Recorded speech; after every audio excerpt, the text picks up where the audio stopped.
स्वतंत्र दिवस के अवसर पर हम सब ग्रीसेंट के छात्र और छात्राएं आप सभी के समक्ष एक नुक्कड़ नाटक लेकर प्रस्तुत हुए जिसका शीर्षक है शिक्षा का अधिकार। अरे कोई हैरान नहीं। अरे कौन आया है? अरे डाकिया साहब आज आप कैसे हैं? दादा आपके यहाँ पे नोटिस आया। काहे का नोटिस? बैंक से आया, कोई कर्जा वर्जा लिए थे क्या? खेती पर लिए थे लेकिन फसल बर्बाद हो गई तो कर्जा चुकाने नहीं पड़ा। लीजिए अपने नोटिस पढ़ लीजिए। आप पढ़कर ही चले जाते, हमें तो पढ़ना आता है। अरे दादा हमें और भी नोटिस दे रहे हैं, आपके पास समय नहीं, आप किसी और से पढ़वा लेंगे। अरशद बिरबा, ओ अरशद बिरबा, ये नोटिस पढ़ दीजिए। अरे दादा हमें थोड़ा ना पढ़ना आता है, आप किसी और से पढ़वा लेना। ये लीजिए नोटिस। तिला रुपया, ये नोटिस पढ़ देती। अरे दादा हमें पढ़ना तो नहीं आता है, माँ बापू जी ने हमें पढ़ाई, हमें कभी स्कूल भेज रहे थे, हम ना पढ़ पाए। अरे ये नोटिस तो मेरा दिल दर्द कर गया है।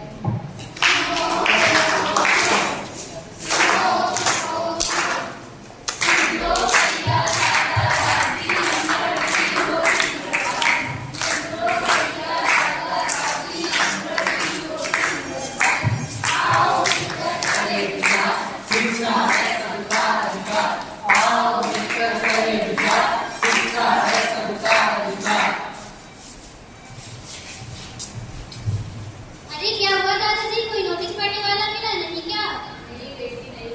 हाँ मिलेगा भी कैसे जब किसी को शिक्षा मिली ही नहीं। बच्चों को भेजो स्कूल, अरे भैया बच्चों को भेजो स्कूल, और नहीं तुम करना भूल, और नहीं तुम करना भूल, और नहीं तुम करना भूल। जो अनपढ़ रह जाता है वो जीवन भर पछताता है। घर घर शिक्षा दीप जलाओ, अपने बच्चे सभी पढ़ाओ। हाँ तो भाइयों, पढ़ लिख कर बन होशियार, पढ़ लिख कर बन होशियार, समझ बड़े तो बड़े विचार।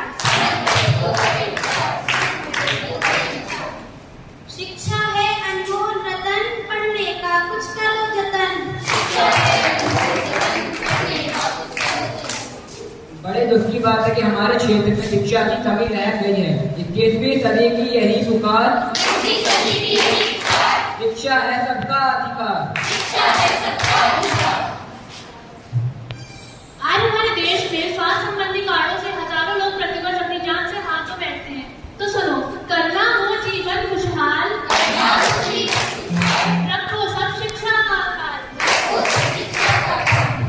आज बेरोजगारी हमारे देश की सबसे बड़ी समस्या बन चुकी है।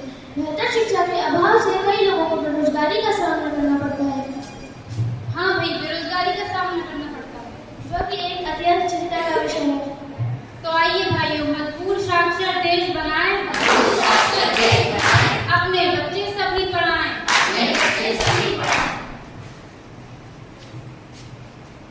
आज हमारे देश में गरीबी, बेरोजगारी, महंगाई की समस्या बढ़ गई है, जो वे शिक्षा के अभाव में जन्म लेती है। हम सबको मिलकर इसका सामना करना होगा। अगर पहुंचना आसमान तक, समझ समझ कर पढ़ना होगा।